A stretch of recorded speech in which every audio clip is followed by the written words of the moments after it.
city council at City Hall Council Chambers. 1.0 roll call. We will start with Crump, Here. K. Smith, Macart, Here. Rod Smith, Here. Schaefer, Here. Weimer. Here. And something new on the agenda is we'll wait until after all the discussion's done before I ask for public comment on the agenda items. 2.0 Pledge of Allegiance.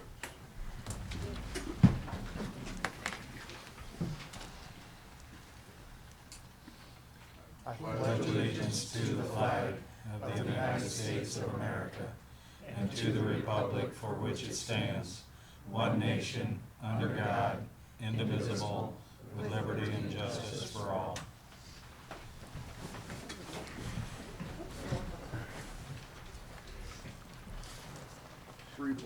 Motion to approve the minutes from the following meeting, June 24th, 2019, regular council meeting. Move to approve. First by Betty, Second. second by Rich. Any corrections or additions? All those in favor signify by saying aye. Aye. Opposed? Carried. 4.0 public hearings, none. 5.0 proclamations, none. 6.0 old business.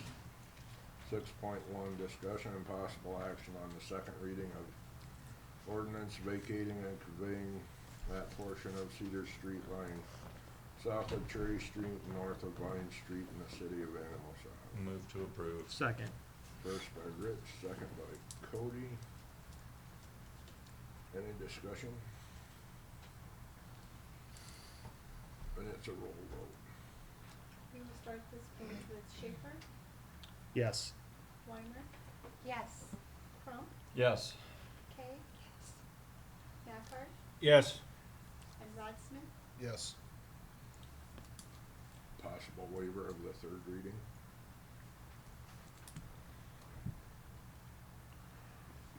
Alright, moving on, 6.2, discussion and possible action on the second reading of ordinance amending chapter 22 of the City Code Library Board of Trustees to reduce term of office of trustees, impose term limits on trustees, and stagger the appointment of the trustees. So moved. Second. First by Rod, second by Betty. And then 2 is roll vote. And this vote, we will start with Rod Smith, Yes. Schaefer, Yes. Weimer, Yes. Crump, Yes. K. Smith, Macart, Yes. 6.3. I want to make a motion to waive the third reading on the library. First by Betty to waive the third reading on Second. the second by Kay. Alright. And that 2 is a roll vote. and this one we will start with Macart, Yes. Rod Smith, Yes. Schaefer, Yes. Weimer, Yes. Crump, Yes. K. Smith, 6.3, discussion and possible action on fiscal year 2020 collective bargaining agreement with Teamsters Local 238. Again, I apologize for not providing you with a copy of that agreement earlier, but I provided it as soon as I possibly could. If anybody did not get a chance to view that email, I have a copy if you'd like to quickly review it, but both sides spent quite a bit of time reviewing it, and I feel comfortable it's ready to go. I would recommend approval. I'm reviewing it now, sorry. This was a long time in the making. I'll make the Yes. motion to approve the agreement with Teamsters Local 238. Second. First by Cody, second by John. Who on side of the city has had ample time to review the final draft and This determine its acceptability? been reviewed by myself and by our legal counsel at Shuttlesworth and Ingersoll. Have you reviewed it, Jeremiah?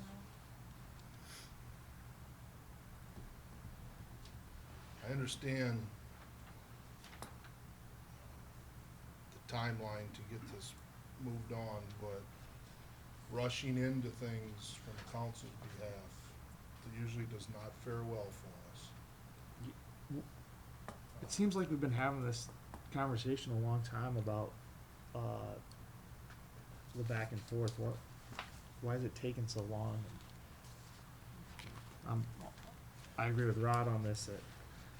At the last minute here, we were kind of throwing it to review, and It has been a very long process, and I would say at certain points, you know, it's like any negotiation, been a back and forth.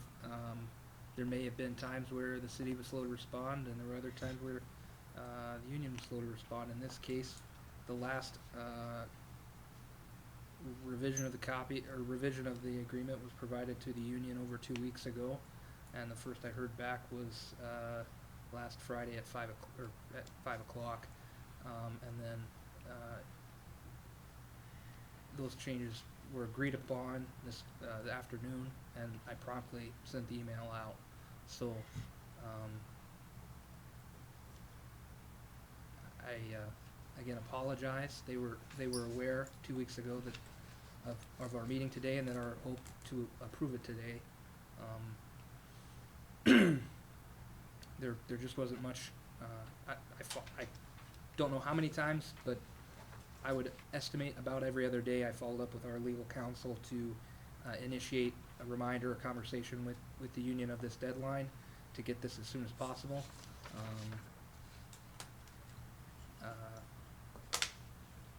The only reason I am rushing it at this point is the wages portion, which I really feel are dependent upon this. If it weren't for that, I would definitely agree to just take our time and make sure it was correct. But I do believe it is a balanced agreement, and if there are issues, we're intending to renegotiate, you know, for the next fiscal year, which so everything will kind of be open for debate again.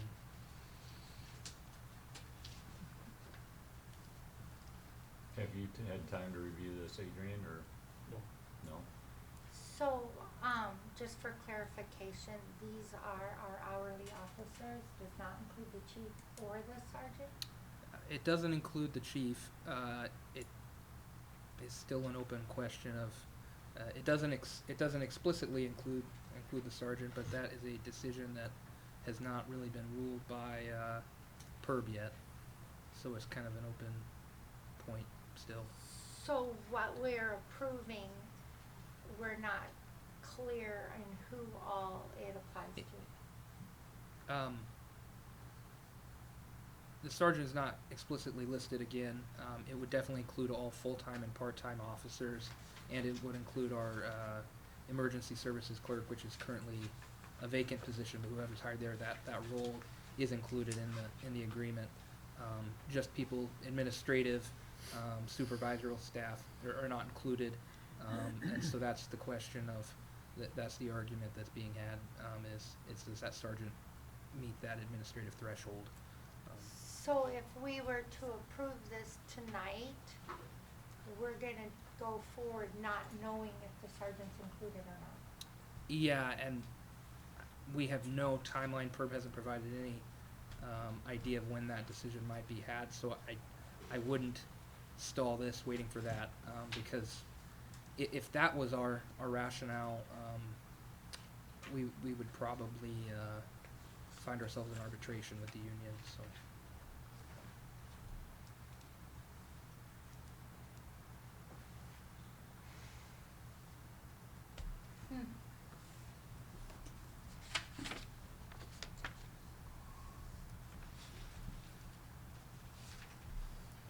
And is there a reason why that's not clear? I just find it bizarre that if this is how it's going to be, it should be cut and dry of who it's going to be for. And they've had months and months and months that I think that should be our decision, that our sergeant is either part administration because of being an acting chief when need be, or he's an hourly worker like everybody else. Like, I think that the city should deem what their sergeant is. Maybe I'm wrong, but. I thought it would be a little bit more clear, and I thought it would be resolved before we got this far, but unfortunately, that's not the case.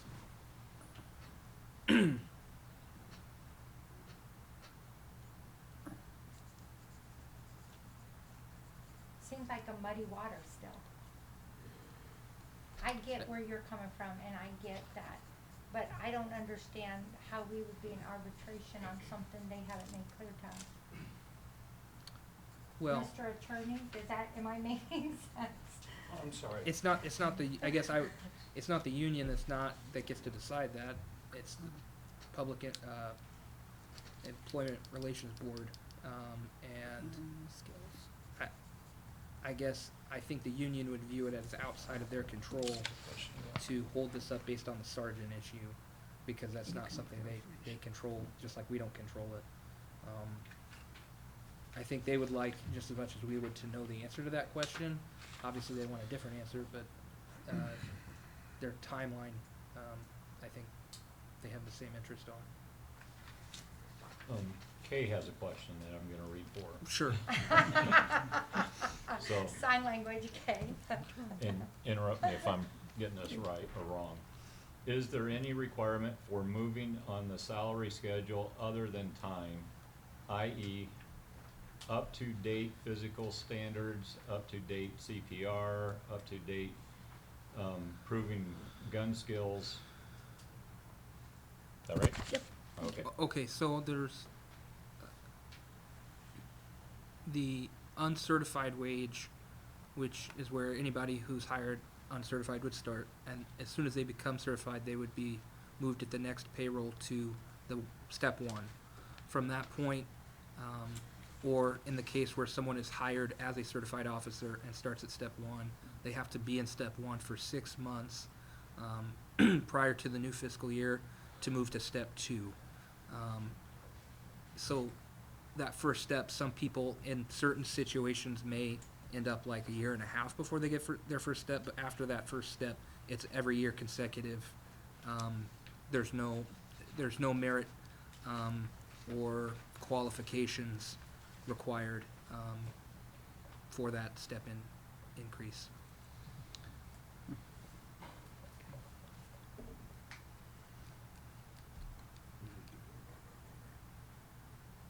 This will need a motion and a vote. Well, as with any employer and employee, you want to have a strong working relationship between the two. I just feel that from the council, we need to have the city's best interest in hand. And receiving this at roughly 3 o'clock this afternoon, and by the time I had a chance to view it, it's been about an hour. So, again, you and legal counsel have had ample time to review Yes. in detail Yes. what has been submitted. Yes. And you believe it is in the city's best interest to accept this. Yes, I do. What would be the downside by tabling this?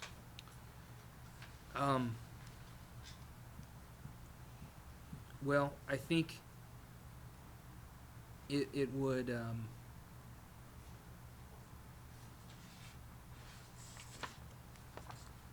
even if your concerns were just purely time-based and that you wanted more time to review it, you didn't actually have any concerns with the material presented, I think there's the risk of the perception from our officers that,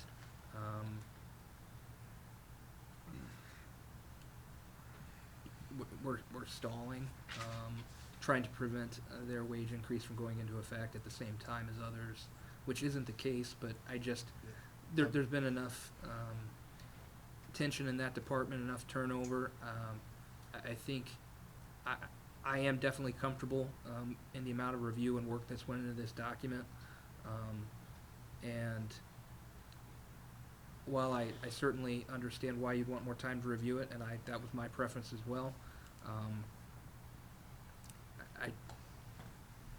it just was outside of my control in this case, and I still think it's something that I would recommend moving forward on. And if we move forward on this, what happens 6 months from now if that muddy water of where our sergeant lies, an issue comes up? Are we gonna create a problem down the road because it hasn't been clarified on?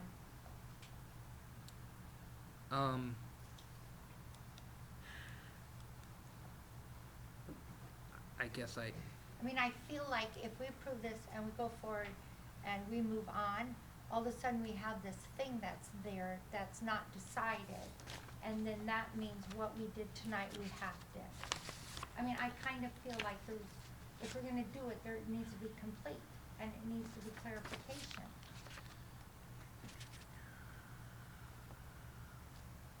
And it's not holding anything up for the guys that work there. It's not creating anything other than what happens when now we have a problem with a sergeant.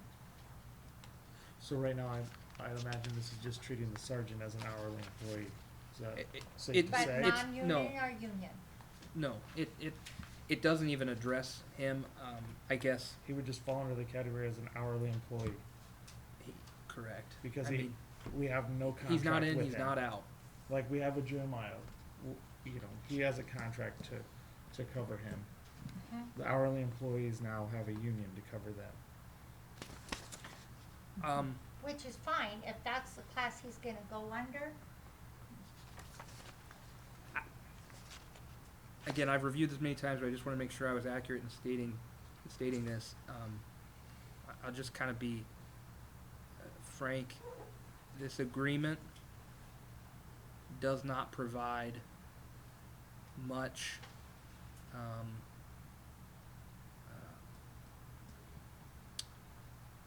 of anything that's not already provided in the employee handbook, aside from the wages and how those are handled. So as we've previously discussed, we have kind of a new merit-based system for other city departments. That does not apply to them. They've got a different step scale that I've discussed, and they've got a seniority section. But aside from those two things, the majority of this language, there may be some slight modification how it's worded, but in effect, it's very similar to what the protection, or not protections, but the benefits provided in the handbook to all employees. So, I guess, I think it's a good agreement for the city. I do think it was fair to the employees, but in terms of the details, most of it is stuff that they're already provided.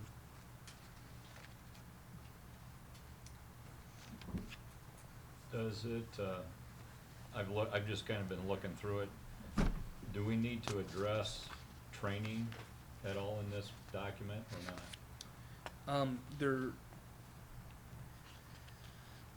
I think the approach has been to not include anything in here, at least from the city standpoint, to not include anything that we are not required to include. Not that training's not an important topic, but if it wasn't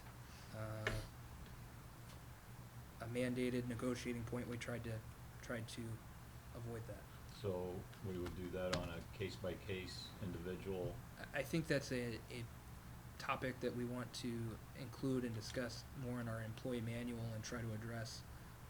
It is an important, topic, but not necessarily we want to negotiated in terms of the contract. Are you, I guess clarifying, are you talking like certification? Well, Um, since we have 3 officers that we're gonna be putting through the academy, once they get certified, are we going to say if they work for us for 3 years, they don't have to pay back? If they work 1 year, they pay back X number of dollars, that type of thing? Yeah, that's not covered in here, but we are having those reimbursement agreements. I think they've already been drawn up and they may have already been signed. 2 and 3. 2 of the 3 have already been Okay. signed. Is that a 4 year? 4 years. So it's a gradual 100%, 75, 50, 25% Okay. over 4 years. So But when with the sergeant thing, when will that be decided then? Or who's going to do that? What's, PERB, the Public Employment Relations Board, would decide that, and again, I apologize, but I don't have a timeline to provide. Because it's my understanding, some cities, your sergeant is union, like the employees. Some cities, they're not because they're acting chiefs. And I was under the understanding that each city does it differently. There is a difference between cities, and that's part of the argument that's been had. I mean, we've had a hearing before PERB, and our attorney made our case, and the union's attorney made their case, but I've never heard a decision. I don't know what, I mean, it's been, was that in February? I don't know, it was early this year. Wheels of justice move slow. It's just how it is. so how long did that drag on yet then? I mean, if they went this long and haven't decided, I'm not, I guess it would probably be appropriate to contact them and see where it's at, but, I don't know what their plans are.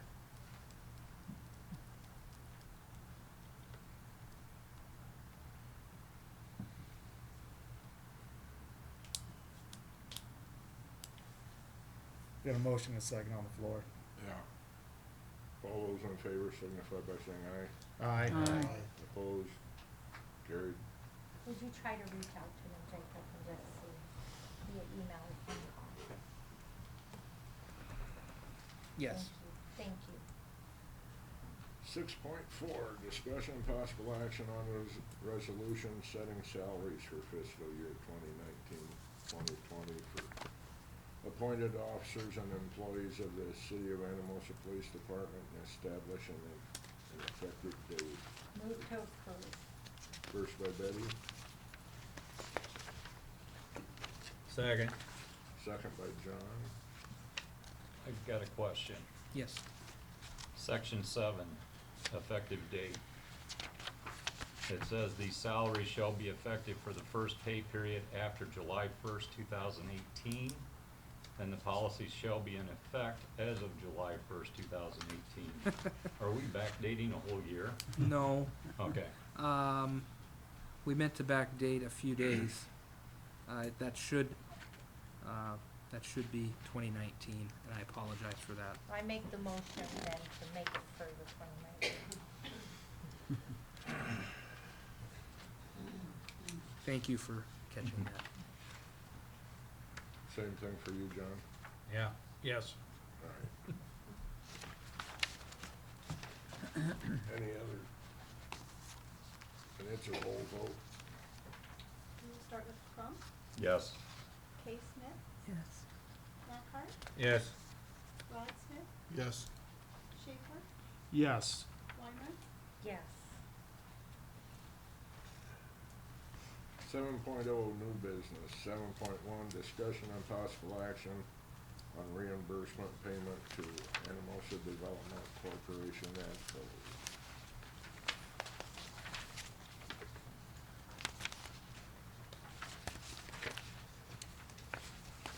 Move to approve, Second. First by Betty, second by Rich. and this is the fairway thing, right? Correct. Would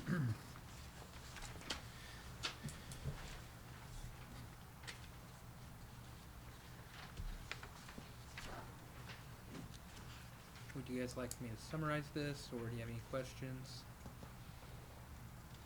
Well, it looks like we failed to pay in 17 and 18, and then 18, 19. Correct.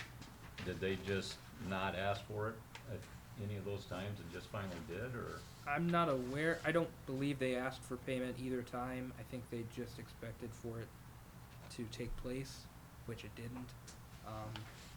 They obviously brought it up to my attention, and it wasn't contentious by any means, but just something that they would like to get Okay. addressed. So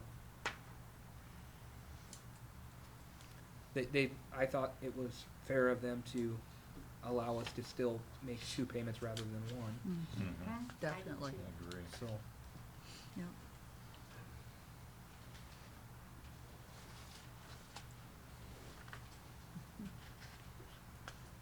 All those in favor signify by saying aye. Aye. Opposed? Carried. 7.2, discussion and possible action on the agreed upon procedures of the special audit.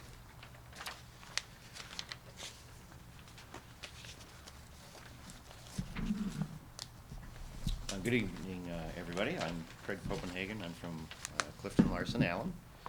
So I'm here to, I just want to answer any questions that you have, gather some information for myself, and we can have a bit of a conversation on the topic. So I can tell you I have a vague understanding of your concerns, so at this point, I guess I'm all ears. Well, since I'm the one who brought it up, I'll just start. What do you normally do in your normal audit? We'll start there and then go from there. So basically, as part of the normal audit process, it involves reading of minutes of all the meetings for the year, discussions with management and a couple staff. Kind of, some of those are just randomly selected, so we don't talk to the same people every year, so that we don't hopefully get the same stories every year, I guess, if you will. So what we're looking at in those discussions is more around the areas of risks. Are you aware of any fraud or anything inappropriate or questionable taking place? What might those be? That kind of feeds into our risk assessment for the audit process. From there, part of the preliminary or early stages, we walk through internal control processes that are pertinent to the audit. So we'll usually do a walkthrough on a cash receipt or a payment, disbursements for non-payroll related disbursements. We'll do a walkthrough on those. We'll do a walkthrough on a payroll disbursement, and what we're looking at in those is, you know, what are the checks and balances within the city's kind of routine transaction processing steps. So, you know, are there multiple people involved? What are the source documents? Can we find the source documents? Can we see that there's review and approval as it moves through the process? We also look at reconciliations on your investments and bank accounts, and approval processes for issuing new loans or new debt, the approval process and documentation around your tax levies, things like that. So that kind of covers what I call the top of the file, or kind of the preliminary process understanding documentation. And from there, the substantive testing involves confirmations, independent confirmations of your bank accounts, any investment holdings. We have independent confirmation directly with financial institutions, who's ever holding your funds. We test the reconciliations if there's reconciling items for example, deposits in transit, outstanding checks, things like that. We always trace or vouch your tax settlements so the tax revenues that you record, kind of reconcile those back to the levy again. We do some analytics on the revenue side on your revenues, particularly in the utility funds. So utility funds tend to be very, should be very predictable revenue outcomes once you understand what you have for volume of sales, you know, gallons, things like that. We have your rates that are approved by the council, so we should be able to basically multiply out volume of activity times the unit price and get a pretty good prediction of your revenues. On the expenditure side, payroll generally lends itself well to analytics, so we know how many employees you have. We have a baseline for what your compensation has been in prior years, and we know if you've made any pay rate adjustments. We were just talking about, you know, union contracts, so, you know, are they getting paid according to union scale? Where it gets, there's a little bit more different activity is if you have capital projects. So if you have construction-related activity in the year of the bid, we'll look at the bid files. We'll look at the invoices coming in from the contractors. We should be able to trace all that into your financial records on the expenditure side. Let's see, likewise on your intergovernmental revenues, we'll get a confirmation that we can get directly from, for example, MnDOT, so we know what all the MnDOT funds are coming in, and we can trace those through to your financial records. Interfund transfers, a lot of your transfers are debt related. I'm speaking on probably a 2-year-old memory, but I think they're mostly debt related, and those are easily traced and proved out to your bond documents. So there's also the Iowa compliance manual that we have to go through. So make sure you're documenting minutes and things like that, minutes of meetings, that they're all approved. If there's new debt, we look at the authorization documents around new debt that gets issued. So that's kind of a high level, I guess, overview of some of the things we look at in your audit process. So when you say, like for payroll, you look at the metrics of it, do you actually go back and recalculate individuals? We generally do, you know, pull a sample, so we'll pick a payroll and recalculate, see if we can recalculate the payroll. So you may do 1 out of 24, or? Yeah, 12? I mean, some kind of a sample, yep. And do you guys pick it, or is it given to you? No, we pick the Okay. sample.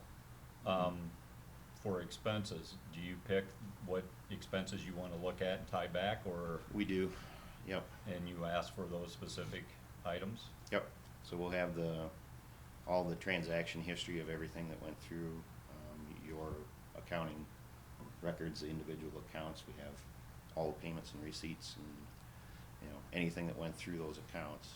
And we'll kind of do a scope test, if you will, so we look for outliers and then we drill into the outliers, and we have the account detail and we can ask for those specific. Do you pick like anything over a certain dollar amount, or do It you generally go, is. You Yep. don't go down to $500 or $250? Correct. We don't. So, for example, each column in your financial statements is what we call an opinion unit, quote unquote. So that's kind of audit jargon, I know, but with each opinion unit, we'll set a materiality for that opinion unit. So any of the transactions going through that column. And that, so for example, from a materiality standpoint, if we talk, what do we think is a material misstatement ranges from, say, $18,000 on a small fund to $40,000 on a large fund. We don't audit at that level, so say when we're scoping out transactions, we'll divide by 3, so we'll test at a third, so we'll drop that level down. If it looks like more of a riskier account area, we'll drop it lower than that. So if there was somebody who wanted to do something and they knew you were always targeting 10,000 or above, they're gonna So stay they- below your threshold. They could slide something through, right? And they can do it to your own, accounting policies too. So if you need different levels of review at $2,500, somebody can slide something through at $2,450 and they stay under the radar. Right, so So- that's kind of the, At what point do you ever look below that threshold, or only if requested to? we'll look in specific areas sometimes. We have to, just to kind of change up our audit approach. If there's, outside of that, if ends up being, we want to go through it at $500 or something, then we're talking quite a bit of extra work. And it depends what you want out of it. So if you want a separate, specific report out of it, it's best to do it as a separate engagement. So we try to kind of change something up on the audit process each year, though. Is it August we're audited? Is that September? Or when do we get audited? That was- It's ranged from kind of mid-August to mid-September typically. I was thinking it was about then. Mhm. You gotta have enough time to get your bank statements all accumulated and reconciled and everything, so. So the various elements of the audit scope, what percent or ratio of sampling size do you use? I heard you say 1, or is it? Well, it kind of depends on what, what we want to get out of it. So if we want to try and, draw a control population, usually that's a sample of 25. If we're investigating what looks like an anomaly or an outlier, we might be able to get to it, dig into your account detail, we might be able to get to it with just looking at one invoice. So kind of outliers would be, usually it's construction related, so you have bigger dollars with, maybe a handful of reimbursement requests coming in from contractors.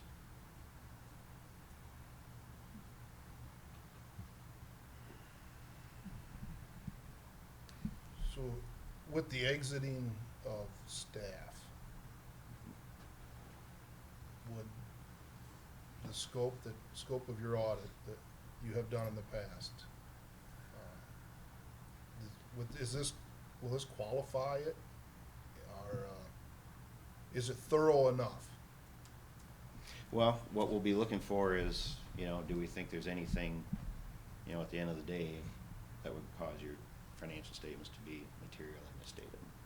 So material is misstated, would it affect, a bondholder? When they say, do we think it's large enough to affect that or anything else? If it's more, your own comfort, that's probably gonna be at a lower scope. A lower scope. I would think. So, something to think about if you're thinking about extra, a different project or a side project, kind of work backwards from what do you want to get out of it. Do you want a separate report specific to that? Certain criteria. What do you want to do with it? And then, financial statement is, you probably want to focus it more in certain areas, I think, if you're talking a separate project. Financial statement audit is kind of, it's a broad net. We're casting a wide net across all of your accounting activity and records. If there's something specific, the more specific you make it and, kind of zero in on what you really want. If there's certain specific areas that you really want looked at more, focus in on those and do it as a side project. So the data you will review, is that up until the previous audit, or do you go? Yeah, sample size back further yet? we would start with, July 1 of 2018. We'd go forward from there. But if we wanted you to go back 4 years and do a more thorough Something, in certain okay. sectors, you would do it. We could do it. Again, you're talking a different project, but it can be done. And just for the public and the rumor mill, there's never been an accusation. There's never been proof that we need to be thinking there should be an accusation. I want that made clear. I think that the topic is for some people to peace of mind only. But in spite of all that, in the event that you are looking and you were to find something, you would know to dig deeper, correct? We would know that we need to I do mean, something. it So the would first be place we if- would go is Jacob. Okay, so if you That's were where it to would start start. with 1 year Mhm. and found red flags, then felt there would need to go back farther?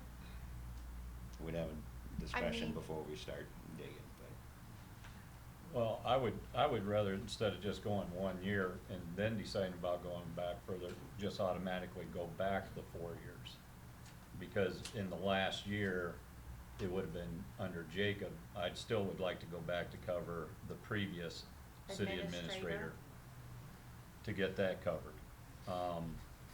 You know, and like Betty said, it's not that there's any, we're hoping there's nothing to be found. Thank you, Rich. That's what, we're hoping nothing's to be found, but at the same level, you sit there, city clerk here recently, I think it was what, $40,000 in the, not depositing water bills, money. I mean, you see it all the time. Yeah, you've got the city clerk over in Dixon, Illinois, what was it, 6 million something. So, just for that peace of mind, I think it needs to be done. And I think it needs to be expanded, and I think you need to go lower than 10,000 or 18,000, whatever number you're using. Because if somebody's gonna do something, they may do 500 here, 250 that way. So I think you need to dig deeper in those smaller amounts too. Okay. So when you're doing an audit, and you're only auditing for the year, how does all of a sudden it come to light that over the course of the last 8 years, somebody's embezzled money from a city municipality to the tune of whatever, $100,000? How does that come to light all of a sudden this year? Am I making Usually- sense? And then Right. it's been going on for years and years. How Yep. does that happen? Yep. Typically what happens is almost, any embezzlement or misappropriation scheme starts small. They almost always start small. And then, I got away with 250, let's see if I can get away with 400, 500, it usually, creeps up. Till all of a sudden something does hit the radar, that, wait a minute, this just doesn't look right. Well, and the other part of that is, depending on their sample size, if they're only taking 10% of everything, I don't know what you do above $10,000, if you do 10% of items above 10, or how you do that, but they may not draw that item or those items that year, and it may go 3 years before it gets to that percentage that they're drawing it. That's the risk, yep. I mean, and that's part of it too, is maybe instead of doing a 10%, it needs to be expanded to, say, 50% or something to, then you've got a better likelihood of drawing that, if it's an expense item, matching it up. Yep. So, if you're thinking about, a separate project, then, yeah, I guess from my own standpoint, I guess I wouldn't maybe think about it from the standpoint of wall to wall within the city, is it, are we really just talking general fund, because pretty much any other fund is pretty specific, you know, as far as what resources can be used for outside of the general fund. The general fund is more where the discretion lies. And then from there, you can, you know, drill down into certain departments or certain transaction classes or things like that. Currently, do you increase at certain intervals, you know, like every 5 years you do more of a full audit, more detailed, more in depth, or you stay, No, basically stay by the details each year? You go with what Okay. took place during the year, yep.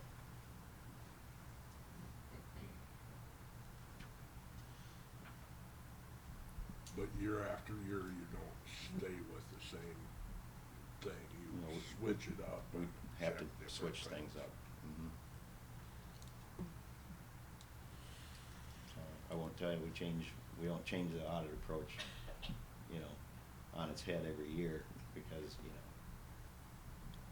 your staff have to be able to survive it too. Sorry, Penny.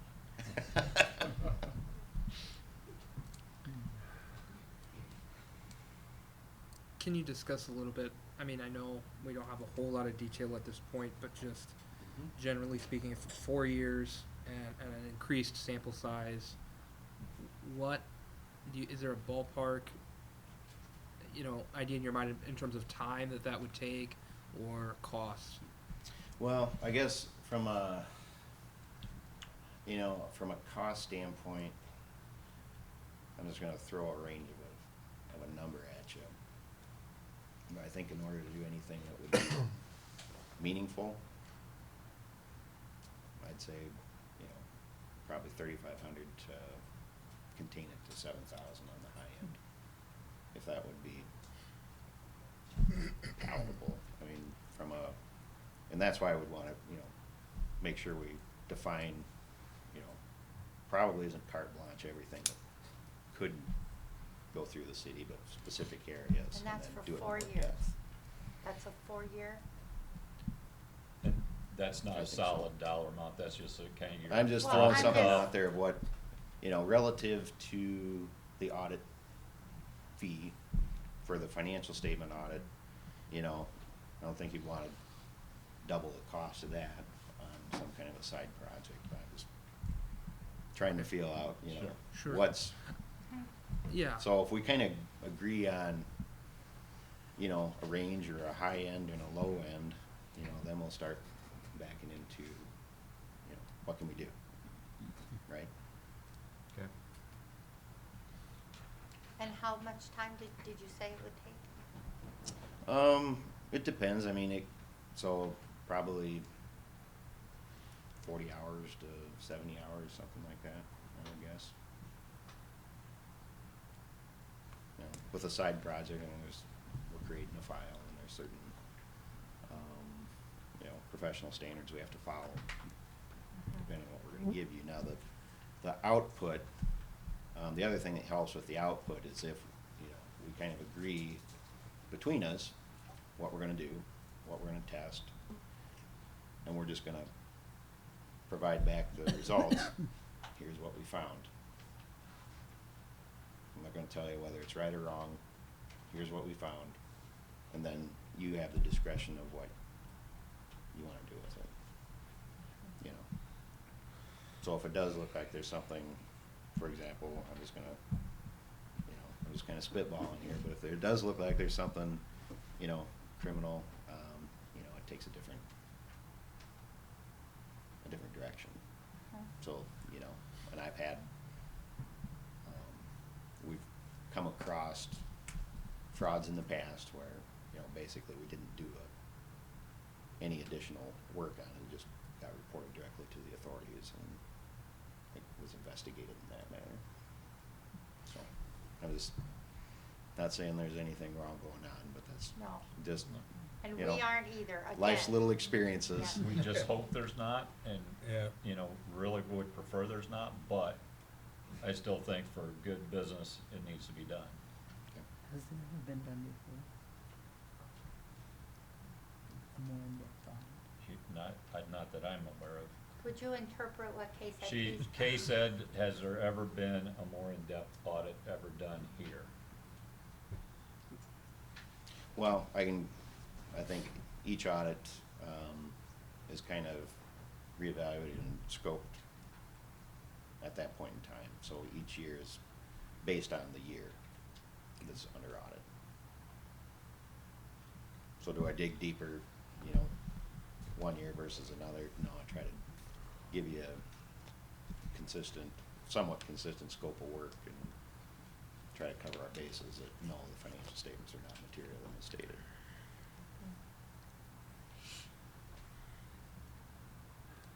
So I guess, you know, if you want to talk about timeline, and how we move forward, you know, is this something that, you know, we can just work directly with, you know, Jacob then?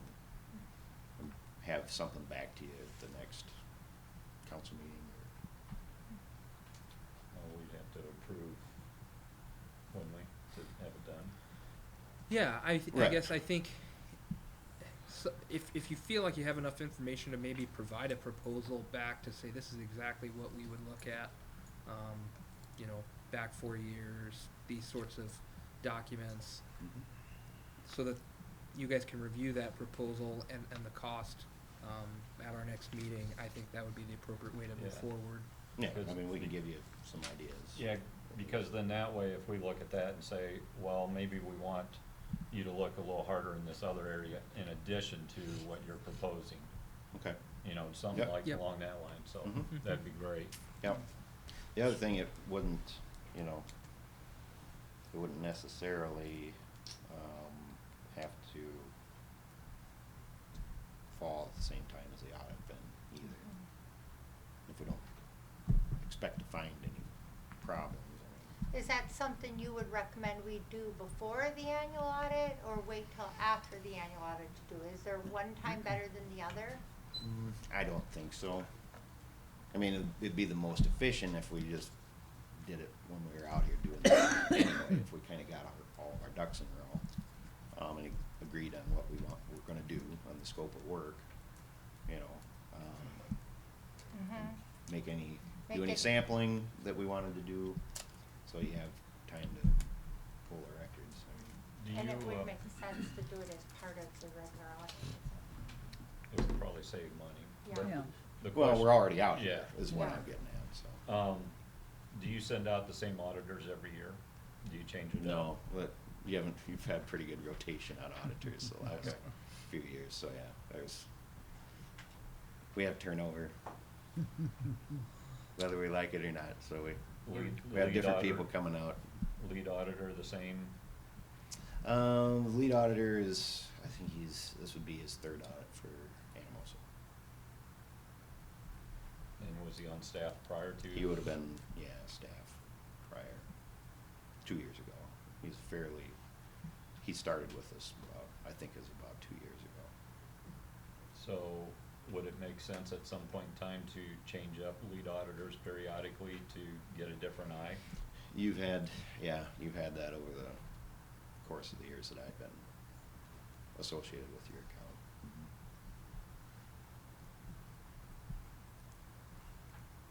So, if you can provide some feedback to Jacob, I have to believe there's maybe some areas you have in mind that you want some digging on and others not so much. But that's what we wanna Sure. talk about. It doesn't have to Are- be done here. I mean, I guess, are you guys thinking more one area, or? Truthfully, I'm kinda thinking a broad stroke, but Okay. as much as possible. Yeah, so I guess what I'm thinking is from areas where it'd be, I think it would be hard, would be anything debt related. I mean, I think you pretty much scope those out because we know what the bond payments are supposed to be. And we know where the money's supposed to be coming from. I would say you could probably scope out anything construction project related because those are all subject to public bid. I think good controls around that, and you know where the big big dollars are going. Usually they're bonded or grant funded or something, you know, so you probably scope those out. So from there, you know, then we start talking about, you know, specific funds maybe, employee benefits. Pretty, you know, restricted as to what can go through there, for example. Road use tax, things like that. So those are kind of the things that I'm thinking of. What can we do to drill into the areas that you're most interested in and give you something that's meaningful? So, my fear is if we cast a wide net, we won't give you anything that's meaningful. That's what my fear is for doing an add-on project. So, I wanna help you manage your dollar too, as well as your taxpayers, so. So hopefully that gives you some ideas, and I'll just follow up with Jacob after the meeting, this week, and we'll start working on some procedures to come back to you with. Okay, Sounds good. thank you. Thank you very much. You bet. And again, I wanna stress, there's no red flags, there's no accusation, there's no, this is just a thing. Nobody's being accused of anything. Thank you. Fair enough? Thanks. Thank you.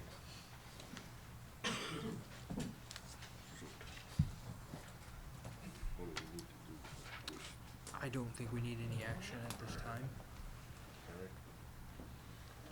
7.3, discussion and possible action on resolution approving the hiring and setting salary of full-time patrol officers for the Anamosa Police Department. Move to approve. First by Rich, Second. second by Betty. Just a quick note, there is the updated resolution in front of you. What was included in the packet, included an officer who declined the offer, and so we went with our next choice.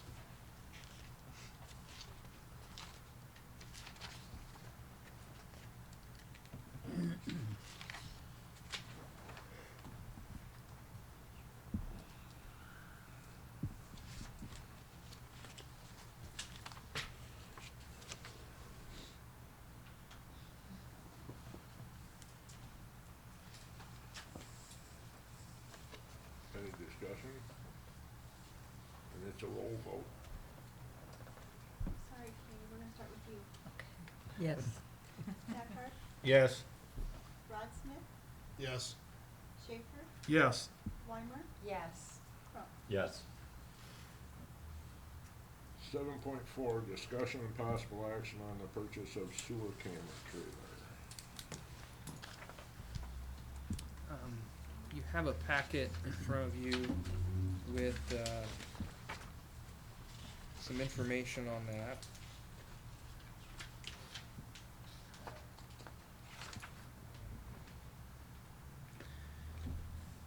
I apologize, I didn't get that included in the packet. Again, I received that information, well, some of that information today. That first front page with the details of the proposal and the, items included in the purchase. It's a sewer camera that allows us to televise all of our mains. And again, the idea behind this is we're already currently in a sharing kind of agreement with Dyersville. They come do some sewer work, and we pay them for that. We provide the jetter truck to them, and they pay us for that. I believe they're looking to upgrade their unit, and at this time it just seems to make sense to Dan and I that we purchase that, and then we can do this televising at any point in the year that's convenient to us. We have a lot of issues in our collection system that, we've discussed back when we were reviewing rates, and this would help us pinpoint those worst areas and repair those first, rather than just kind of going at it blindly. There would be required, well, I don't know if required is the right word. it would probably be best that we do some updates to the system, primarily software. That's included, I think, in the second page that you've got. So there's about $20,000 in upgrades to this unit, and it is a older unit. What year is it? Got it on my packet, but 2008. So the software upgrade itself is $12,500, including that with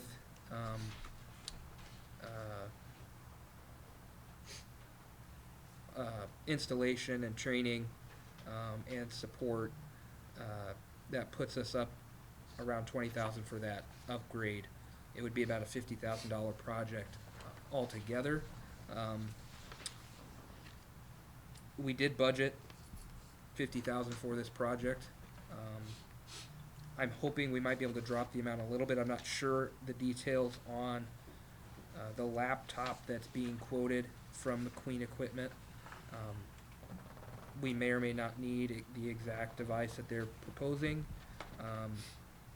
So we may be able to save a little money there, but in the scheme of it, it wouldn't be, you know, a substantial change in the dollar amount. I do have some pictures of the equipment if you'd like to either, I've got one copy printed out. I can either pass them around or I can put them up on the TV if you'd like to look at the, it's a box trailer with essentially a small office and the equipment inside so that they can run this, you know, wherever they need to in the community. Just drop the camera into the manhole and drive it down the main. So Did we have the city of Dyersville owed us money, so they were clamoring to pay us back for the money they owed us? that wasn't to the best of my knowledge, that was an informal agreement. I don't think there was ever anything in writing. I mean, could be wrong, but I mean, we just. my understanding is that the money, the credit we had built up, I believe that's been used up. So at this point, they're sending us an invoice when they do work. Which is cleaner, so, I mean, Oh, for the absolutely. auditors, you know, That's if right. I we're shouldn't giving have them said that, service, should I? if we're giving them, you know, use of a truck and they're giving us Yes. use of their camera, we invoice each other, and that way it's very easy to track, and it's, we know what's going on. I like that better.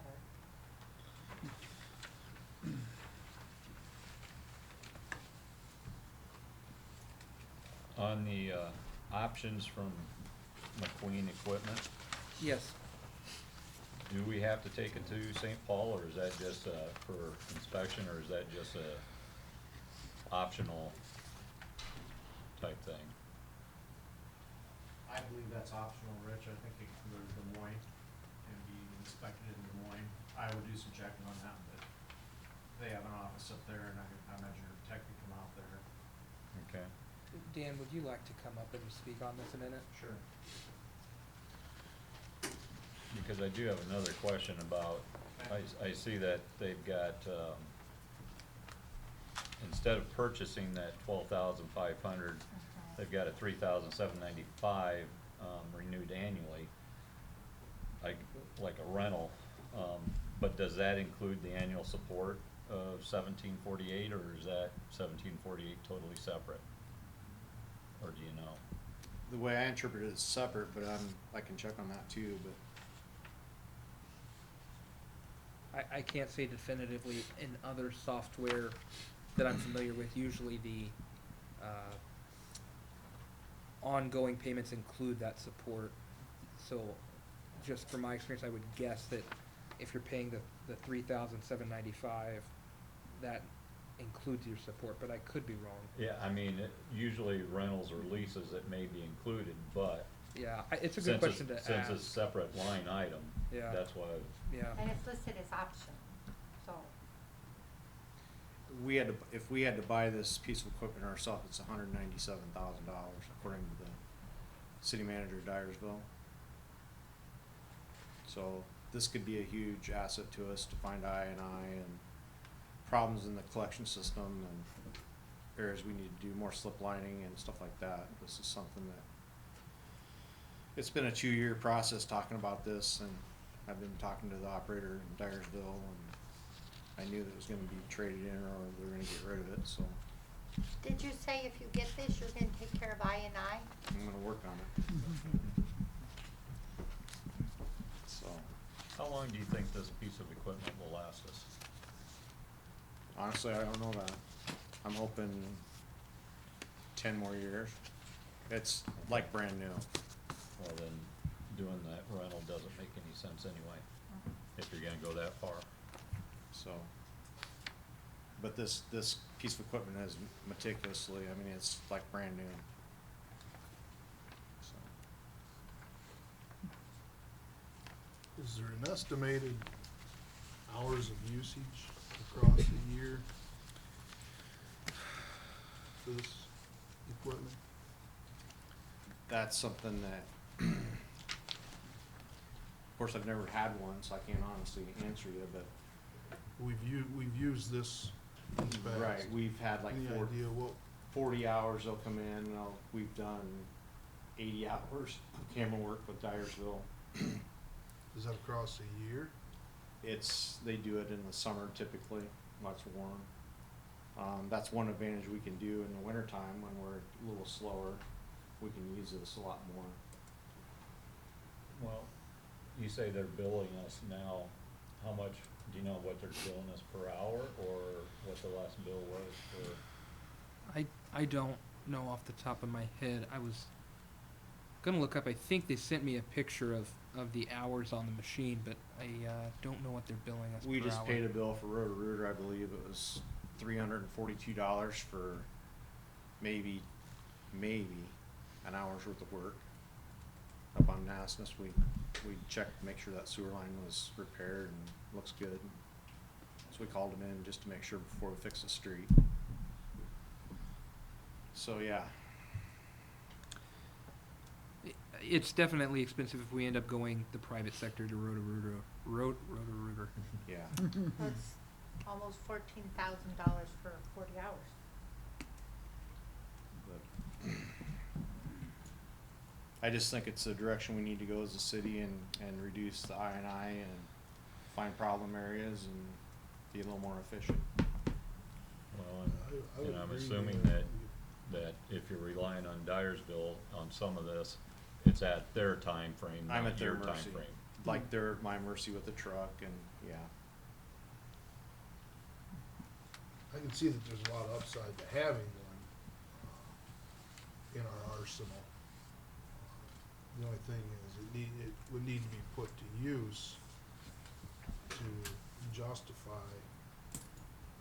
Because I would, if we decide to go with this, like to see a 3-year strategy plan of, how many hours we will put it to use in what areas of the community. Well, Rod, and I don't mean to cut you off, but like, just for example, when I'm out cutting roots with a truck, I can run that camera up that sewer line and I can watch that root cutter cut them roots. So I can be more efficient on the system. You can do so many things with the camera, it's crazy. But that, the scenario you used is a corrective measure. I would like to use this more on a preventative measure. Preventative, we can find more slip lining areas that we need to do, we know we have to do stuff. And It's this is just- already in our budget. And I budgeted for it. We did budget $50,000 for this purchase. So if it's already budgeted, is it something we have to approve, or is that something you approve? Typically, I wouldn't say it's not required, but my understanding from the council has been that these larger larger equipment purchases you guys would like to discuss, and being that this has got some different options, I thought it was best you guys discuss it and give your approval. One other note, myself and Brian Champeau have taken the NASCO certification.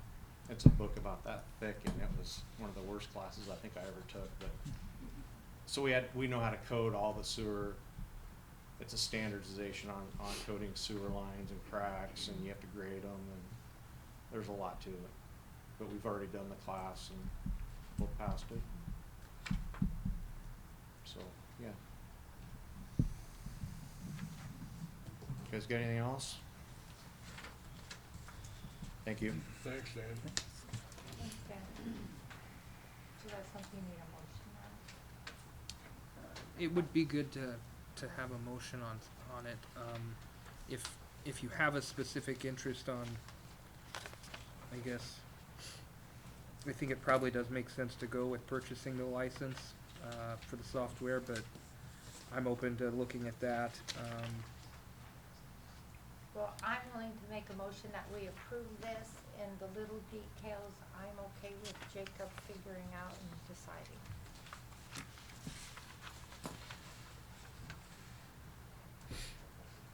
First by Betty, I'll second it. second by John. Any further discussion? I would have some expectation that it actually gets put to use and doesn't collect dust. It'll be getting used. Thank you. All those in favor signify by saying aye. Aye. Opposed? Carried. 7.5, discussion and possible action on resolution approving and accepting the Thanks. work done by Kalachi Construction on the water treatment plant improvement project. Just clarify that this is accepting the work, saying it's complete. This is not related at all to Anything else? payment, the finances. It's just really letting, there's a 30-day timeline following this final acceptance for the subcontractors to file their liens. Even, I mean, several already have done that, but they have 30 days from final acceptance to do that. So it just starts that timeline of 30 days, and once that's up, then I think it'll really get to the argument on what payment is due. So this has nothing to do with payment to them No. in any fashion or requiring lien waivers from any of the subs? It does start that 30-day clock for them. After that 30-day passes, they really don't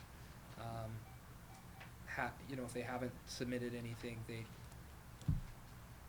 don't really have any other recourse. But like I said, several have already submitted those, so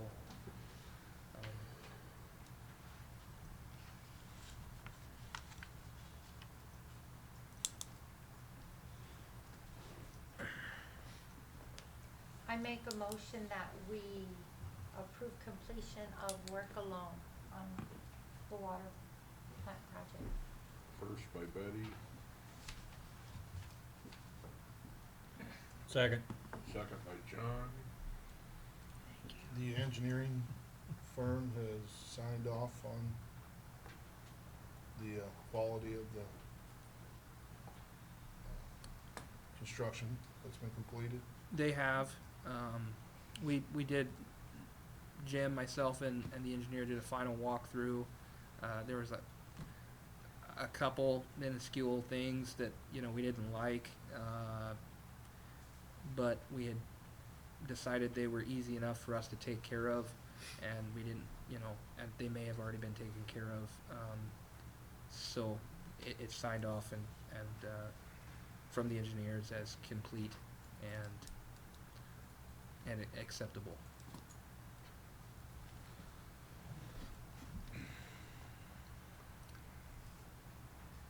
To give you, to be specific, I guess, they did crack sealing on all the new pavement.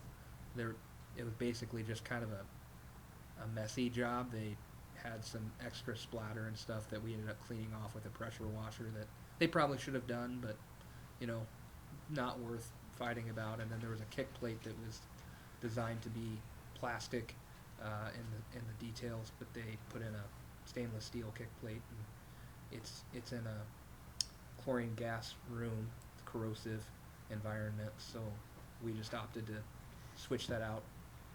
Gonna probably cost us $10 maybe, but it was, again, better than delaying that even further. So those are the only two things I remember finding.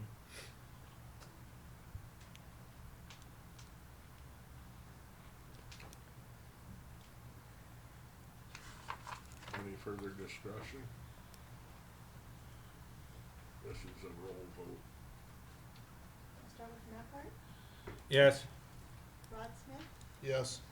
Schaefer, Yes. Weimer, Yes. Crump, Yes. Highsmith. Yes. 7.6, discussion of possible action on the nuisance abatement process in progress.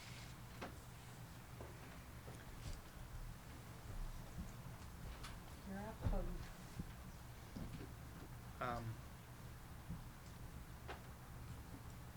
Yeah, I guess I don't know what, I know the specific question was the 301 West Main, is that the address? I believe so. The Merritt property. Yeah. You wanna give an update on that? Well, the initial nuisance finding of the magistrate was appealed to district court.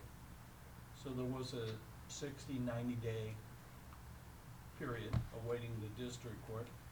The district court upheld the magistrate's finding.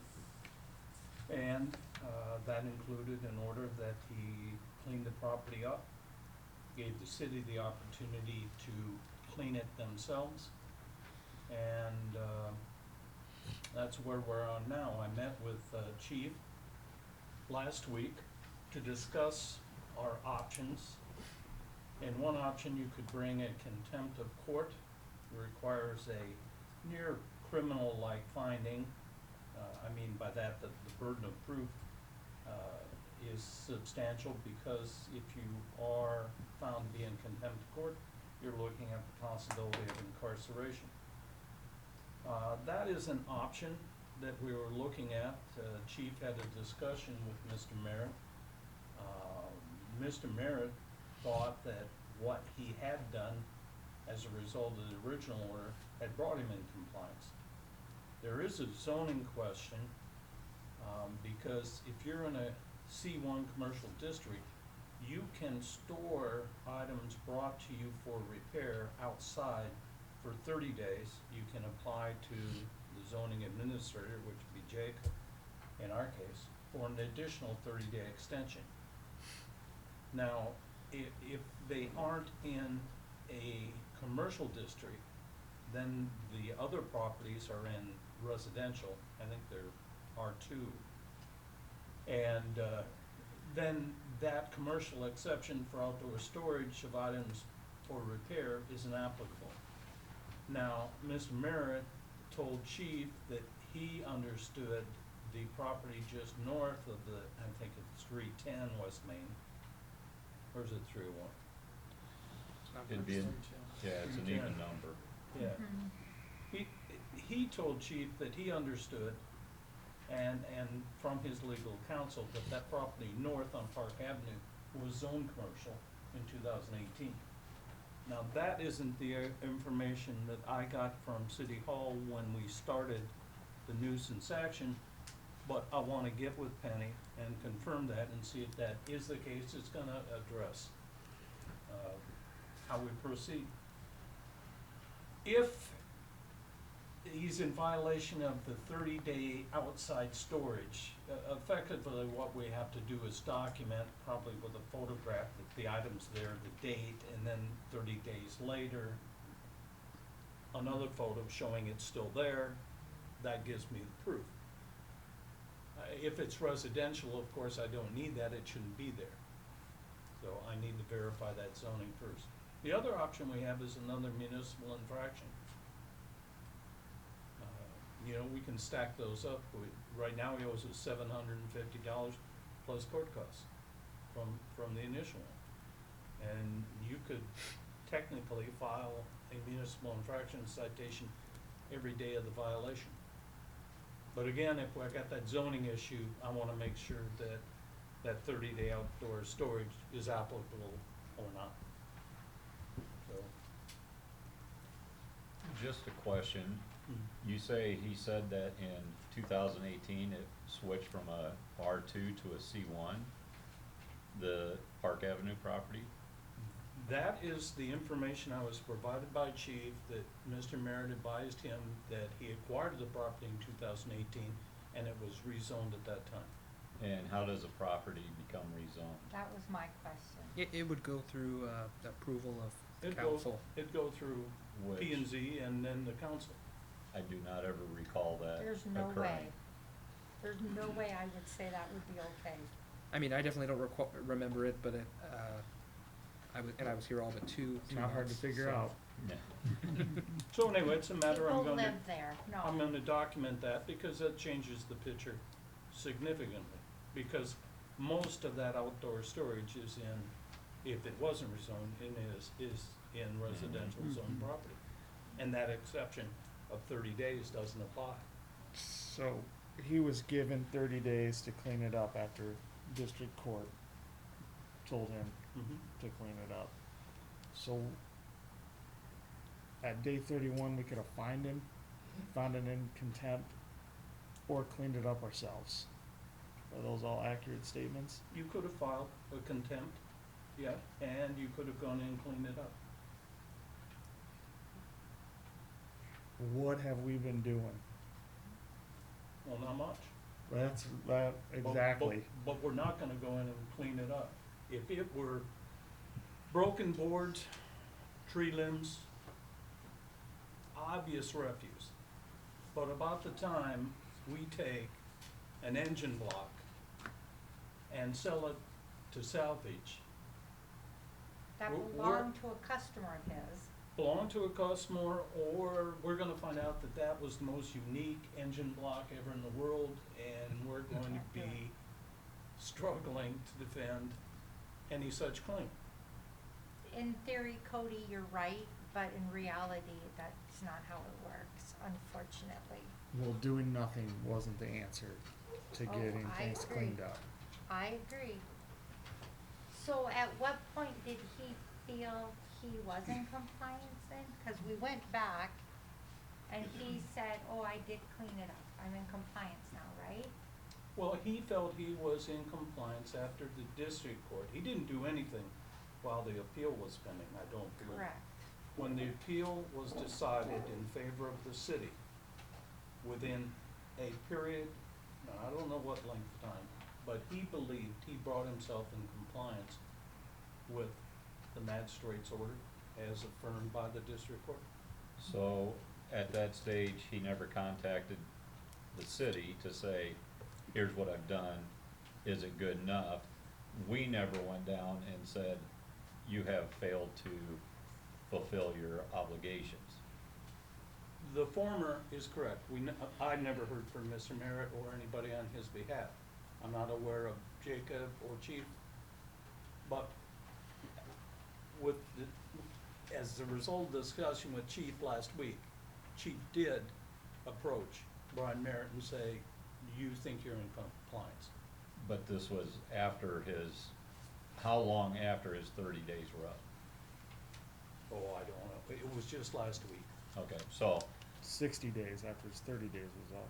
So after the 30 days, we should have probably done an inspection to see where he was at, and Admittedly, hindsight is 20/20, but I can't. well, but what it does is it says we need to set some procedures in place on this type of thing and follow through. It would have been in the city's best interest had there been more effective follow-through, certainly.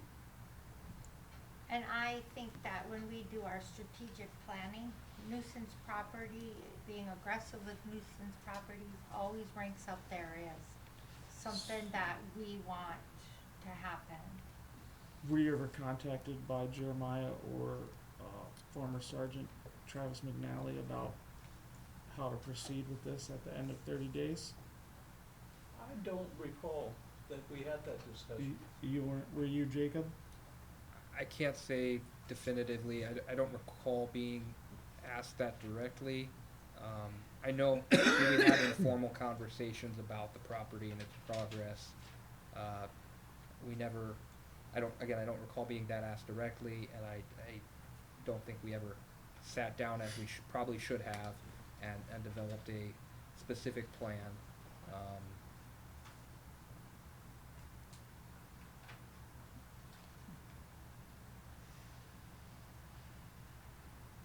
So where are we today, right now? What's gonna happen tomorrow? I am going to talk with Penny. She's gonna look at the city's records.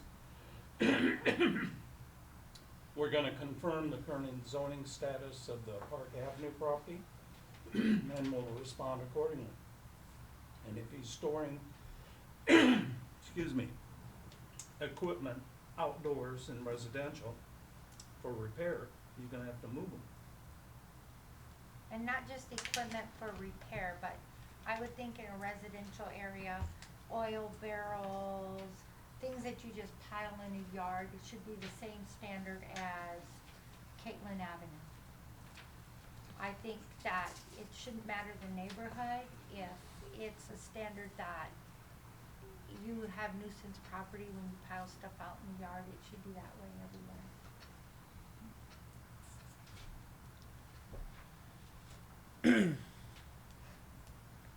Well, and with this, you know, since this is just a generic item, then what are we going to do going forward with other nuisance properties? It's been an ongoing conversation between Chief and I, and if he wants to elaborate his thoughts, he's more than welcome to. I guess we've discussed, you know, should this be just, you know, a police responsibility? There are other communities that bring in a code enforcement person that's specific to this issue. You know, at the time that was discussed, the chief's opinion was that wasn't necessary. I don't know if that's changed. We've just, you know, we've had a lot of turnover, frankly, a lot of transition that I think has taken our focus off of this for the time being, but, We didn't have turnover like this. His 30 days were up when, In May, right, we didn't lose a city clerk till a month ago. We didn't have police officers leave until a month and a half ago. May was 8 weeks ago. But we've had a nuisance property that's been ongoing for several years, right off of Third Street, across from the fire station. and I know that's a property that he's well aware of and working on. I don't, again, there's no single property that we sat down and put together a specific plan on, but, I don't know, do you have Could you something to add? answer some questions, would you Sure. mind? Chief, thank you. Take the hot seat. Just because it's so important, not only to the council, but the public, what is it that we're expected to say to people when they're addressing this to us? Like, how do we answer to why week after week and day after day, they don't see anything happening? Sure. I guess part of it is that it is not cut and dry. There are different deadlines depending on what the nuisance is in general. So there's not a good pat answer that you can tell people. The process itself, usually the problem is it sits as a nuisance property for quite some time before we ever either find out about it or come upon it. Then we try to give the benefit of the doubt to the property owner of the nuisance property, either make them aware by using a door hanger or by visiting the property and requesting that they clean it up in a reasonable amount of time. That reasonable is different depending on what the property is, what the violation is that is occurring. So that can take anywhere from a few days to a few weeks, longer in certain cases that are wildly out of control nuisance issues. Then, of course, if that does not meet the standard and if the property is not brought into compliance, then we have options, and we have to either consider municipal infractions or letters of mailing, depending on, what's required by the code. Once that process goes through, then we get into the court proceedings, which is in itself several weeks, if not a couple of months long. So it's not as simple as just telling somebody to clean your property. But I think the important part is where we can find the ways and the means to cut out the time, the waiting periods, and the periods of time where we drag our feet, or where others may potentially be able to drag their feet. We find those, we recognize them, and we cut those down. So for example, one of the things that we did when I first came here was we were giving a week to mow properties. I said, that's ridiculous. There's no reason a person needs a week to mow their property. It's as simple as going and saying your grass exceeds the limitation, mow it within 24 hours. If not, here's your municipal infraction, period. I think that's more of a philosophical belief on my part than it is procedural. I think after doing that for a period of time, people will finally get the message that taking care of our community is important, and that we mean business when we're talking about this stuff, and they'll do it. Nobody wants to live next to a dilapidated property, or property that doesn't, the property owner's not caring for, that's causing extended nuisance issues. So I think that it's important when we have the opportunity that we seize those, and that we're firm and aggressive with them. I guess that's, again, more of a philosophical issue than a procedural one, but I think that it ties in because there are some areas where the procedure can be tightened up as much as possible. Do you feel that for the most part, the majority of people that your department has had to approach, whether for grass or nuisance or whatnot, people act swiftly, that we just have these few that unfortunately are horrendous and it just seem to be ongoing? Or do you think that there needs to be a change in how things are done because it's just gotten out of hand all the way around? Sure. I think I'm on the fence on that, quite honestly, because I attended a nuisance abatement conference down in Iowa City just recently.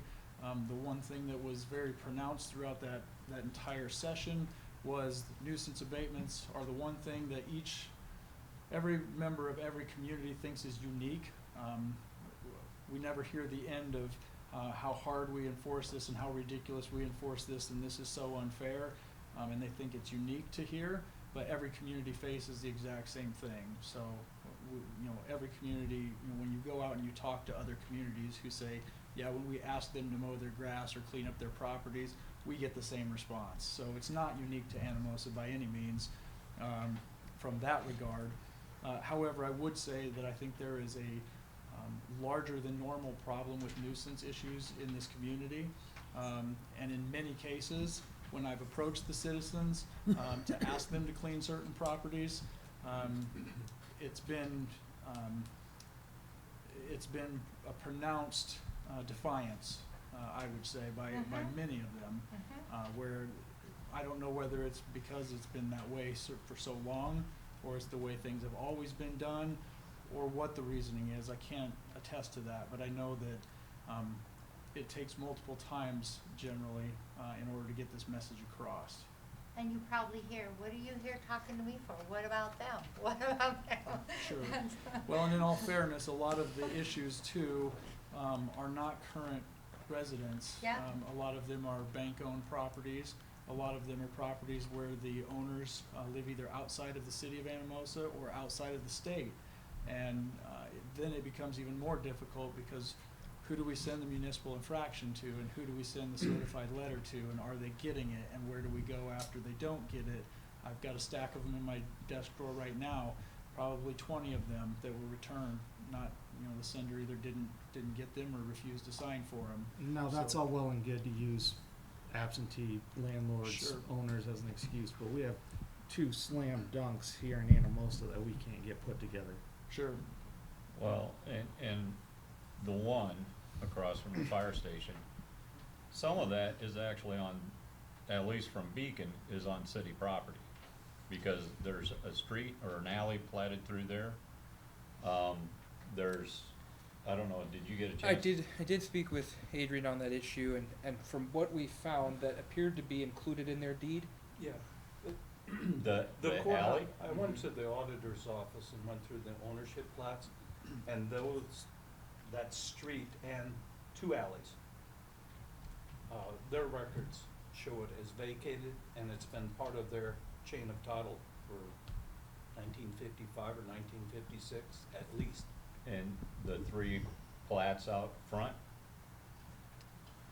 The auditor's office wasn't real clear with that, because there was a conveyance when what used to be Highway 428 became 3rd Street, and the change in jurisdiction between state and city. The state deeded a portion north of current 3rd Street.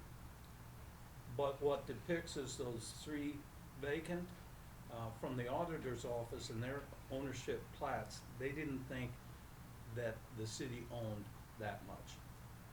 There is something north of 3rd Street right away the city owns, but they don't think that it's depicted accurately.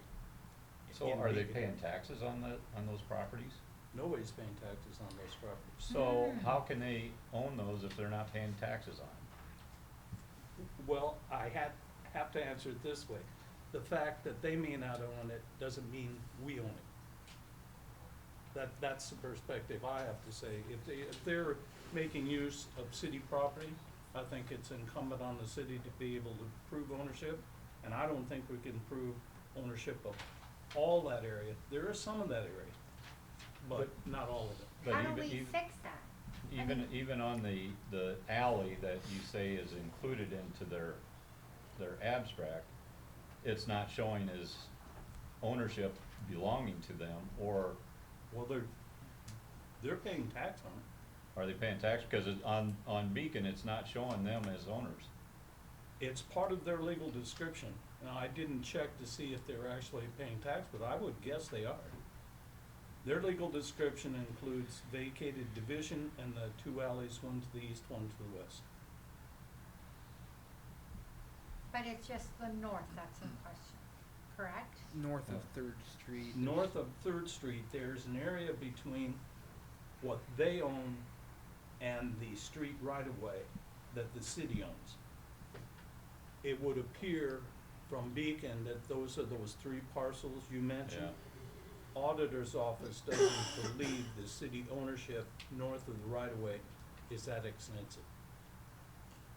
So it's those 3, and there's just some real muck there.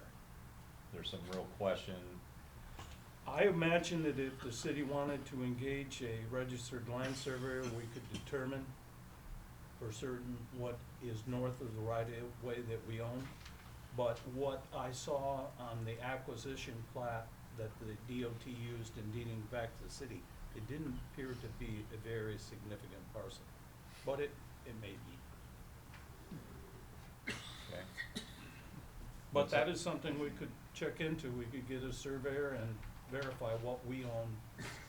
But someplace along the line, they need to start paying taxes on that property then too. And maintaining it. So how, can you get aggressive with these things, these issues, these 2 properties? Like, can you just go out there and bulldog them if you have to? They went through the court system. I know, but How we much need more to, aggressive, and we've, you can fine them the municipal fraction, like he said, daily, and like nothing's been done with the one on 3rd though. and why haven't we? So, Ask. I guess you're correct, you know, the 2 properties that you're referring to, as far as I'm concerned, those were, very much so beneficial to us as far as setting the records for the court proceedings. They kind of paved the way for, a more simplistic enforcement in the future. You know, in discussing how we handle it in the future, there are multiple ways to go forward, and I have no concerns about being proactive if I need to be. I have participated in the past with You know, properties that the city, not this city, but in previous employment, where city workers have gone in and thrown it in a dump truck, and I've stood there and documented every single thing that was thrown away because it was the judge's orders, and there was no issues in the future. But as Mr. Knuth pointed out, there are some other aspects that should be considered with that. Contempt is also an issue, and we have our documentation ready to go if we need to, and we can surely proceed as proactively as we need to with that. Do we have pictures from back in May Not in May, no. of April, or June, not May, June? I mean, how far back do you have pictures of the one on Main Street? I'm not sure exactly, but Like, could, not 30 days. not 30 days? No, not 30 days. No.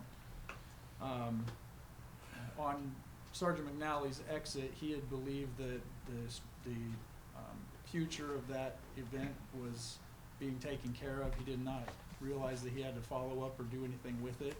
And then his departure came during that period of time. So the only notes that he left me was the judge's decision of the court case, and that was it. So nothing was done from our office at that point. We just awaited word as to what Did needed your to happen. office pass that along to City Hall then? I believe that Sergeant McNally said that he was gonna stop by Mr. Knuth's office and figure out what the plan moving forward was. But a secretary had informed him that he was discussing that with the city administrator moving forward. So Sergeant McNally took that as him being out of the picture at that point in time. So there was some discussion when Travis left that Adrian and Jacob had it covered. That was what he had informed me after he left. So Which we don't know. This came from a secretary to Sergeant McNally to me after the fact. So let's just move forward. Let's keep our eye on the prize and let's move forward. Whatever, and I get where you're coming from, Cody. Everybody in this room gets frustrated.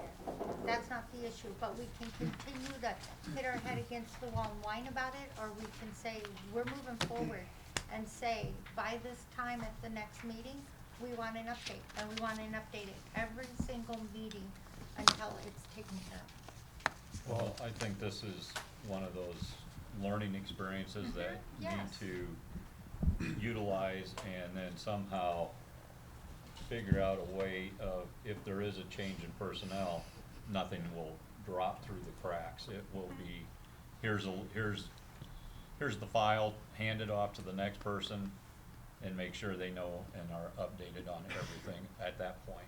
Sure. it's just amazing to me that something this simple could get so out of hand. And I agree, but beating up the team members doesn't help move it forward. We need to just pick the ball up as a team and move forward. Thank you. Regarding to the Boots property, I am keeping an eye on that. It's going through, slowly cleaning up. I would say at this point in time, more so in the last week than it has during the entire previous month. They have a deadline to meet, I believe it's July 19th. If at that point in time it does not meet the code section and is not in compliance, I have every intention of issuing a municipal infraction on that day, so.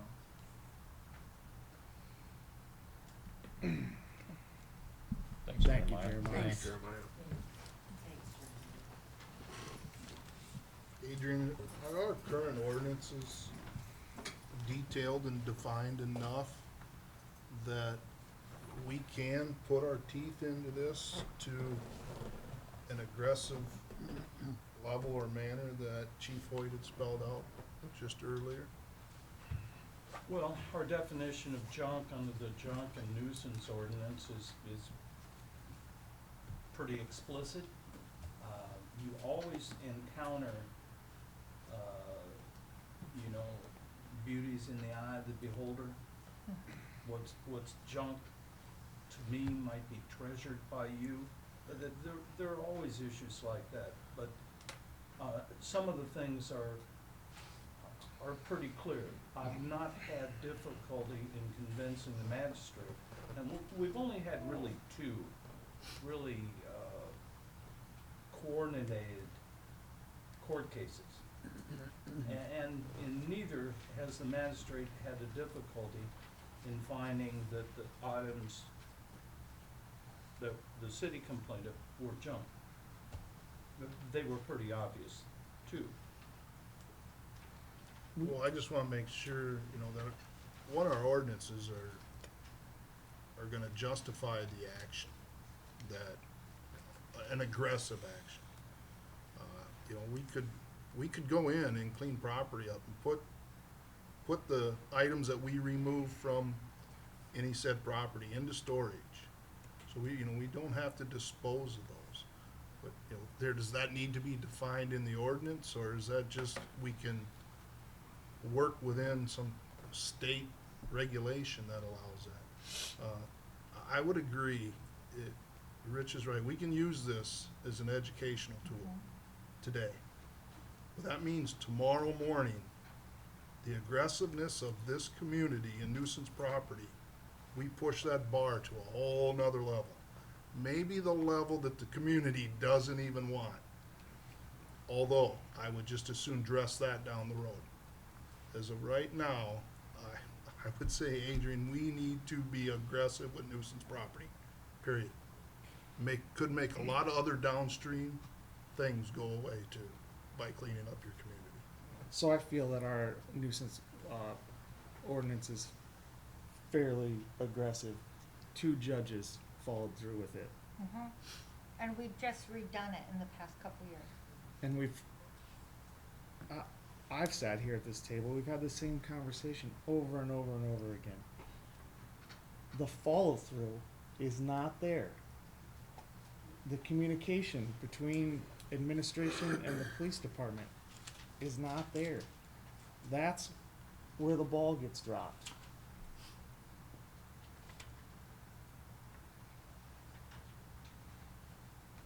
It's continuing through with it. We're just now wasting our time talking about the same stuff over and over and over again. Jeremiah got up there and said the same thing Bob Simonson said 2 years ago, 3 years ago. Almost word for word.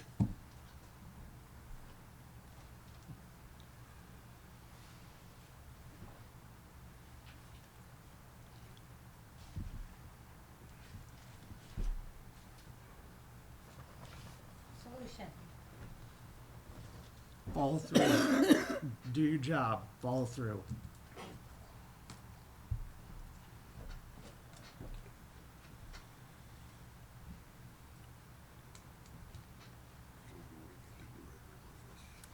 Unless, I don't think there's a necessary action. I think unless there's a specific direction a member wants us to go with either of the 2 mentioned properties, I think we'll determine the best course between either another infraction or contempt of court, or those are the 2 most likely directions. So what is the plan though for 310? Well, as indicated, I'm gonna get with Penny tomorrow, confirm the zoning issue. But after you do that, After I do that, I'm going to be meeting with Jacob tomorrow morning. I'll be meeting with Chief Hoy. We're going to be looking at our options. There is a third option. You know, you've got the municipal infraction for a junk violation. You've got a contempt of court for not following the court's order. There is a third, because one of his defenses to it at the magistrate trial level was that it's not junk. That's my inventory. I'm in the salvage business. So it's not junk, it's inventory. But to be in the salvage business, you have to be in an M2 zoning, And he's not. and you have to have a 6-foot fence. And the magistrate accepted that, but that's part of the logic with some of the junk that we have, is they think because they're in the business of recycling, that they can conduct that business anywhere. I'd say Well, go and- at 'em for all three. And may I just say, his 6-foot fence cannot be his old oil barrels. They're If gone, this I dog think. comes after me, I may shoot him, so it won't I be a think the problem. oil barrels are gone. I agree. Well, I know, And but I at one think- time, he had them stacked there. Yeah, and I think there are tires. There has been improvement. I understand the frustration.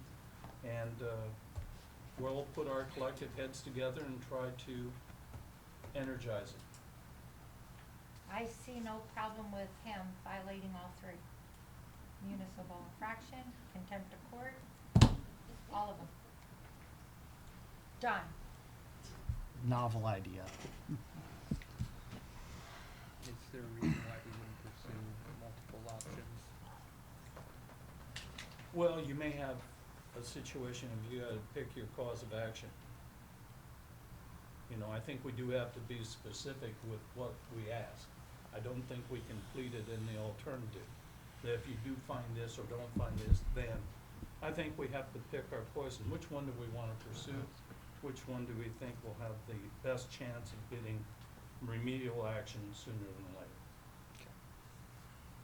Do you have a suggestion on that one, Cody? Get to it. Which one? Impound the He asked dog. question. Municipal Which one? infraction, whatever you can make stick, That's what I because do. at this point, a judge is gonna come back and look at it and say, well, you guys screwed around and we don't take you seriously now. Oh, I guess I I- don't know you can answer what a judge is gonna say.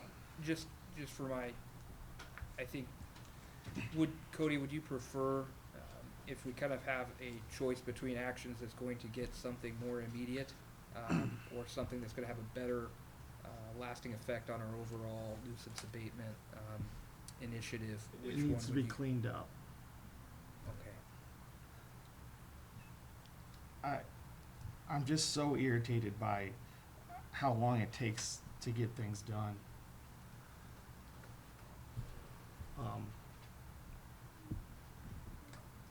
And I don't know why.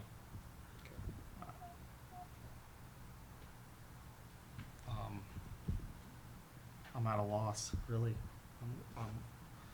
Obviously, cities move slow, but this is uncalled for. A judge gave a date and we didn't follow through. That's on us.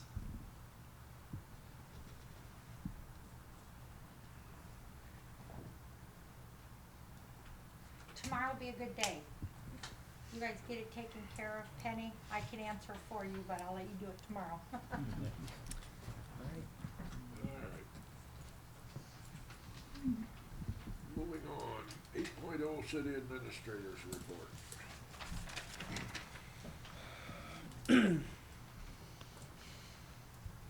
Today we conducted the first round of interviews for the clerk position. We had 27 applications. We invited 9. Three either rejected that invitation or dropped out. So we had 6 interviewed. Planning to invite 4 back for a second round interview before the city council on June 20th, if that date works for everybody. That's a Saturday. On what date? June 20th. That's passed. July. Yeah. July 20th, I apologize.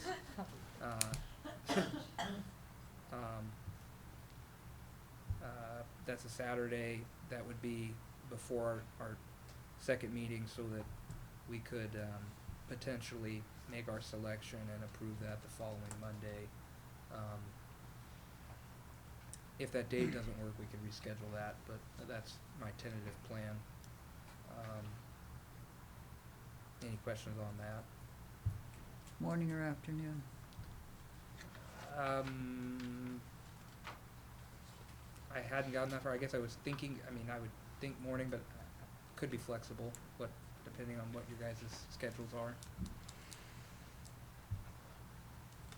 Is there any way that we could receive their resumes sometime in advance? I was hoping to get their documentation to you as soon as they're notified of the selection.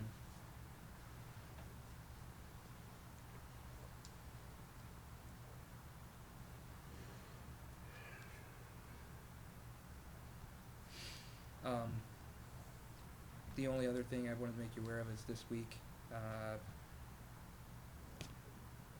be here tomorrow, Wednesday through Friday. I'm attending the Iowa City Managers Association Conference in Decorah.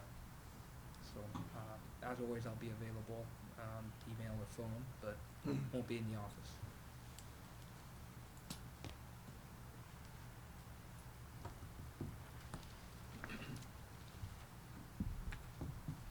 That's all I have.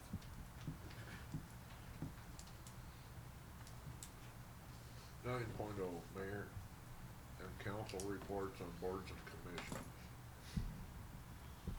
Well, Dale and I went to landfill, not much, they're having a little trouble with the roof leaking and a little trouble with some haulers. I think they're gonna put some security cameras out there. We've been having little situations, hopefully they can straighten it up.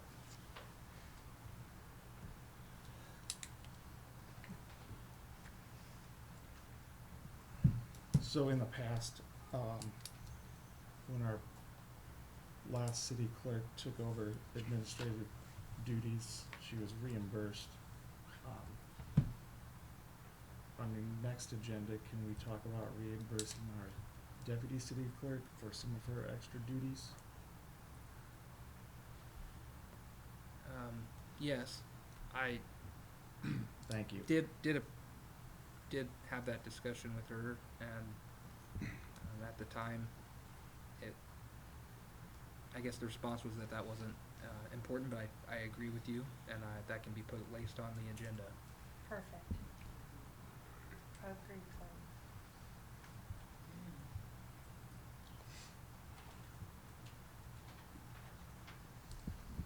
Nobody else?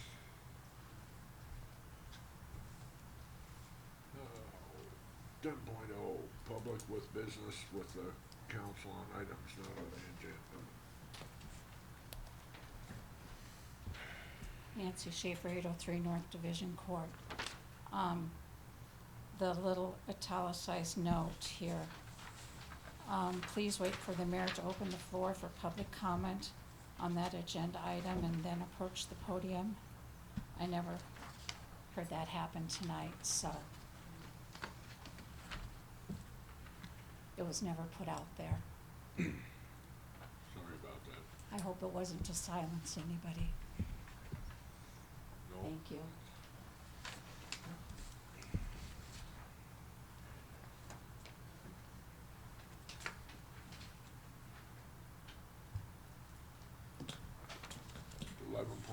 Closed session. I'll make a motion to enter into closed session for Iowa State Code Section 21.5I. Second. First by Rick, second by Cody, to go into closed session.